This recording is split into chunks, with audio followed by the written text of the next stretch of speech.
Anda saya ajak ikut dua-duanya. Yang pertama, misal live streaming tanggal 28 Agustus 2022 jam 3 sore, karena aslinya memang saya ditabiskan 28 Agustus. Jadi Anda kalau mengikuti itu luar biasa. Berkatnya banyak loh. Semoga. Jadi yang kedua, saya juga mengundang nanti tanggal 2 September. Itu yang tapi linknya bukan paroki YGP karena saya misah dengan paroki Pringbulung Yogyakarta. Jam 5 sore. Itu hari Jumat juga, Jumat pertama. Jadi Jumat depan. Jadi saya ulangi, undangan pertama adalah undangan mengikuti misa pesta perak perayaan ulang tahun Muhammad Sayyid ke-25 besok Minggu jam 3 sore tanggal 28 Agustus 2022. Ingat 17 Agustus. Datang ya. Kalian seru, minimal ada menyanyi sama-sama lah. Tadi saya merayakan di panti asuhan, anak-anak menyanyi. Sama Pak tapi lagunya gimana sih? Gimana? Pokoknya selamat ulang tahun. Kalau itu saya teriak merdeka, saya bilang begitu. Jadi terus yang kedua datang ya tanggal 2 September nanti. Yang penting Anda datang hari Minggu ya. Demi sengsara Yesus yang pedih, tunjukkanlah belas kasih-Mu kepada kami dan seluruh dunia. Allah yang kudus, kudus dan berkuasa, kudus dan kekal, kasihanilah kami dan seluruh dunia. Allah yang kudus, kudus dan berkuasa, kudus dan kekal, kasihanilah kami dan seluruh dunia. Allah yang kudus, kudus dan berkuasa, kudus dan kekal, kasihanilah kami dan seluruh dunia. Dalam nama Bapa dan Putra dan Roh Kudus. Amin. Yesus kau andalanku, Yesus kau andalanku, Yesus kau andalanku, Engkau andalanku sepanjang hidupku. Dalam nama Bapa dan Putra dan Roh Kudus.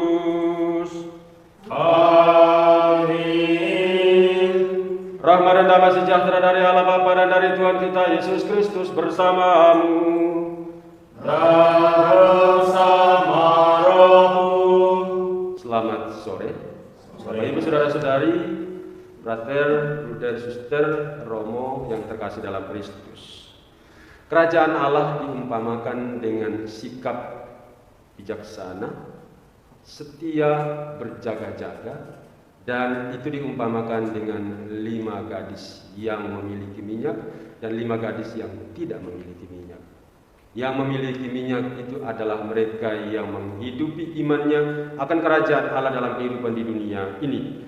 Kita semua diajak untuk berlaku seperti 5 gadis yang menyiapkan minyak iman dalam kehidupan bersama menuju kehidupan yang kekal. Sadar bahwa kita ini kadang kurang menyadari bagaimana menyiapkan minyak dalam buli-buli hidup kita. Maka marilah pada awal perayaan ini kita mohon ampun kepada Tuhan. Shalom, salam sehat, Tuhan mengasihi Anda. Saudara-saudari yang terkasih, 2 bacaan yang luar biasa. Pertama dari surat Rasul Paulus kepada umat di Korintus yang berbicara mengenai pemberitaan tentang salib. Bukan lagi kebodohan, tapi suatu kebanggaan. Menderita itu suatu kebanggaan. Ini suatu hal yang baru untuk umat. Karena apa? Penderitaan bukan suatu kebinasaan dan suatu yang mengerikan, tapi suatu kebanggaan untuk mengikuti Tuhan. Nah, dalam bacaan Injil Matius kita diingatkan untuk bijaksana dan jangan bodoh. Wow. Bagaimana maksudnya? Apa maksudnya? Bijaksana di sini adalah bagaimana kita hidup di dunia ini sadar bahwa kita tidak hidup selamanya. Dan sewaktu-waktu ada saatnya kita harus meninggalkan dunia ini. Dikatakan zaman Nuh, zaman para nabi dan sebelum-sebelumnya juga orang hidup seperti biasa dan tiba-tiba terjadi suatu bencana. Kita pun bisa mengalaminya. Bencana kecil adalah kematian. Bencana besar adalah kiamat itu sendiri. Nah, pertanyaannya adalah kapan itu terjadi? Tidak ada yang tahu. Oleh karena itu bijaksanalah, cerdiklah untuk mempersiapkan segala sesuatu. Pada saatnya kita harus menghadap Tuhan. Kisah 5 gadis bijak dan 5 gadis bodoh memberikan pencerahan untuk kita semua. Apa yang Anda siapkan? Minyak seperti apa yang Anda siapkan? Saya ingat orang tua saya, ibu saya selalu berkata kepada saya, lulus, bahasa Jawa, nanti saya terjemahkan. Bagaimana? Lulus, piye sangumu. Lulus, bagaimana? Bekal. Kan waktu SD, SMP, SMA itu saya suka naik gunung, makanya gunung di Jawa banyak sudah saya naikin. Naik gunung. Dan selalu orang tua saya, ibu saya terutama bertanya, bagaimana dengan bekalmu? Bagaimana dengan bekalmu? Sebab ibu saya tahu, kalau tidak membawa bekal itu repot. Dan ternyata saya waktu itu berpikir bekal itu makanan, pakaian. Tidak. Ternyata yang dimaksud ibu saya bekal itu adalah apa? Saya secara doa itu, saya sudah berdoa belum? Saya membawa rosario tidak?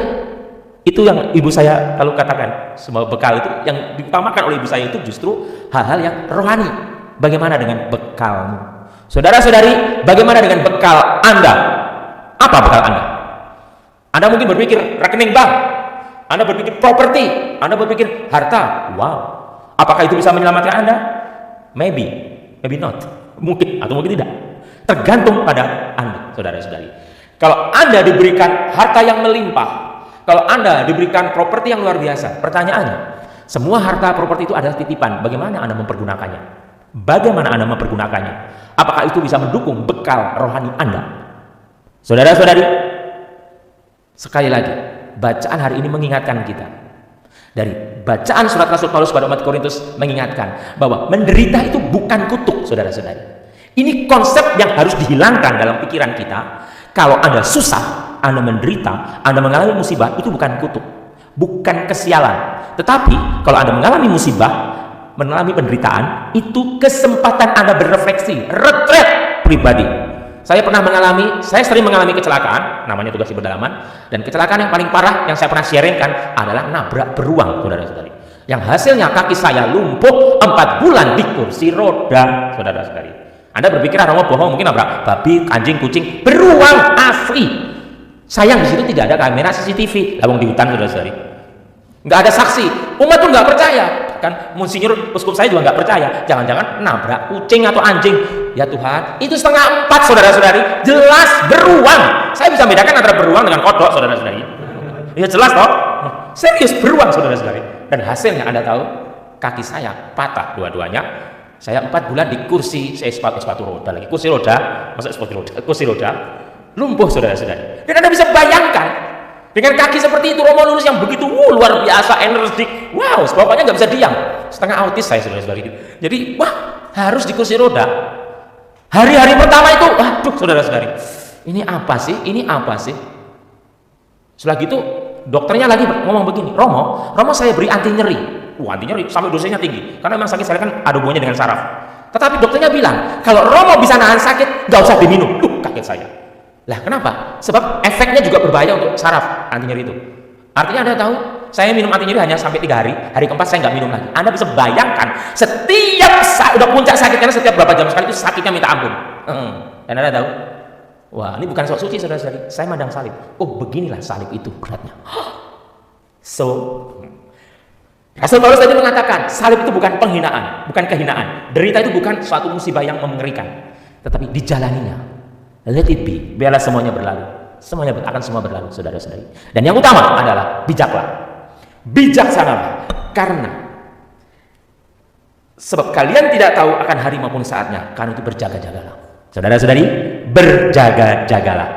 Hello, berjaga-jagalah. Siapkanlah bekalmu, saudara-saudari. Karena kita kapan meninggal kita tidak tahu. Tetapi bekal yang utama dan pertama adalah bekal imanmu, budi baikmu. Bawalah itu. Kemarin saya dapat WA, bagus sekali WA-nya. Sederhana. WA itu bukan ditulis bagus-bagus, kalimatnya sederhana. Sederhana tapi bagus sekali. Anda tahu bunyinya? Bunyinya sederhana sekali. Sudahkah Anda berbuat baik? Sudahkah Anda tersenyum dengan tetangga Anda? Sudahkah Anda memberikan sedikit mengisi kantong uang pengamen? Lihat. Sudahkah Anda tersenyum berbuat baik mengisi kantong pengamen? Sudahkah Anda berbuat baik? Sudahkah Anda mengampuni? Sudahkah Anda memberikan senyum hari ini? Hari ini sudahkah itu? Mari kita bertanya, sudahkah? Anda bangun pagi-pagi, sudahkah tersenyum? Sudahkah Anda menyapa burung-burung? Aneh kan? Sudahkah Anda menyapa anjing? Kalau saya hobi menyapa anjing, saudara-saudari. Karena anjing-anjing itu dengan saya cinta banget. Saudara-saudara yang terkasih, bagaimana dengan bekal Anda? Bagaimana dengan hidup Anda? Setiap saat kita siap-siap. Entah nanti, entah besok, kita semua siap dipanggil Tuhan. Saya tidak menakut-nakuti Anda, saudara-saudari. Tidak, saudara. Jangan sampai, ingat. Jangan sampai Anda mengetuk-ketuk pintu, Tuhan, bukakan kami pintu. Dan Tuhan menjawab, sungguh, aku berkata kepadamu, aku tidak mengenal kalian. Aku tidak mengenal kalian. Oh Tuhan. Di teks yang lain, kami sama-sama dengan engkau, kami begini. Kalau orang Katolik, saya ke gereja, saya ada surat baptis loh, surat krisma, bahkan ada foto bersama Bapak Uskup, sudah ada saya foto. Tapi Tuhan mengatakan, saya tidak mengenal, aku tidak mengenal engkau. Aku tidak mengenal engkau. Pertanyaannya adalah, bagaimana dengan bekal Anda? Apakah Anda bijak? Bagaimana dengan minyak Anda? Minyak di sini bukan berarti minyak yang sempat langka di pasaran, bukan minyak itu, saudara-saudari, tetapi minyak di sini adalah hidup baikmu. Bagaimana dengan hidup baikmu? Apakah Anda sudah melakukan hal yang baik atau malah tidak? Berjuanglah untuk membawa bekal itu. Tuhan memberkati Anda. Marilah mewartakan misteri iman kita. Setiap kali kami makan roti ini dan minum dari piala ini, wabahmu Tuhan kami wartakan hingga Engkau datang. Berjaga-jaga dan bersiap-siagalah, sebab kalian tidak tahu kapan Putra Manusia datang. Akhirnya, terima kasih. Terima kasih untuk kita semua yang telah mengikuti perayaan Ekaristi maupun di kapel ini dan yang mengikutinya dari live streaming. Terima kasih untuk Ibu Ida, Tius, dan Ramba yang bertugas melayani kita, dan Romo Yohanes Lulus Widodo yang besok akan merayakan syukur imamat yang ke-25. Dan hari Minggu jam 3 sore juga kita bersama-sama bersyukur bersama Romo Lulus di sini melalui misa live streaming. Maka Bapak Ibu Saudara-saudari, kita hadir bersama pada hari Minggu jam 3 sore bersama dengan Romo Lulus Widodo. Begitu ya. Baik, terima kasih Pastor Cornel. Undangannya ada 2 sebenarnya, saudara-saudari, tapi saya ajak ikut dua-duanya. Semoga bisa ikut. Yang pertama, misa live streaming tanggal 28 Agustus 2022 jam 3 sore, karena aslinya memang saya ditabiskan 28 Agustus. Jadi Anda kalau mengikuti itu luar biasa, berkatnya banyak loh, semoga. Jadi yang kedua, saya juga mengundang nanti tanggal 2 September itu yang tapi linknya bukan paroki YGB, karena saya misa dengan paroki Pringbulung Yogyakarta. Jadi itu jam 5 sore, itu hari Jumat juga, Jumat pertama, jadi Jumat depan. Jadi saya ulangi, undangan pertama adalah undangan mengikuti misa pesta perak perayaan ulang tahun imamat saya ke-25 besok Minggu jam 3 sore tanggal 28 Agustus 2022. Ingat 17 Agustus. Datang ya, karena seru, minimal Anda menyanyi sama-sama lah. Tadi saya merayakan di panti asuhan, anak-anak menyanyi. Sama Pak tapi lagunya gimana sih? Gimana? Pokoknya selamat ulang tahun. Soal itu saya teriak merdeka, saya bilang begitu. Jadi terus yang kedua datang ya tanggal 2 September nanti dah. Yang penting Anda datang hari Minggu ya. Tuhan memberkati Anda. Maksudnya yang di Paroki YGB datang di sini Palangkaraya, dan saudara-saudari yang dari Australia, dari Nederland, Belanda datang juga dalam live streaming. Dan hari ini jangan lupa untuk subscribe ya, untuk kita subscribe ya. Terima kasih, dan terima kasih untuk saudara-saudari, Bapak Ibu donatur yang telah bermurah hati selalu untuk kami. Berkat melimpah bagimu. Tuhan bersamamu dan bersama rohmu. Semoga Allah yang Maha Kuasa memberkati saudara sekalian, Bapa dan Putera dan Roh Kudus. Amin. Saudara-saudari, pergilah dalam damai sambil memuliakan Tuhan dengan hidupmu. Syukur kepada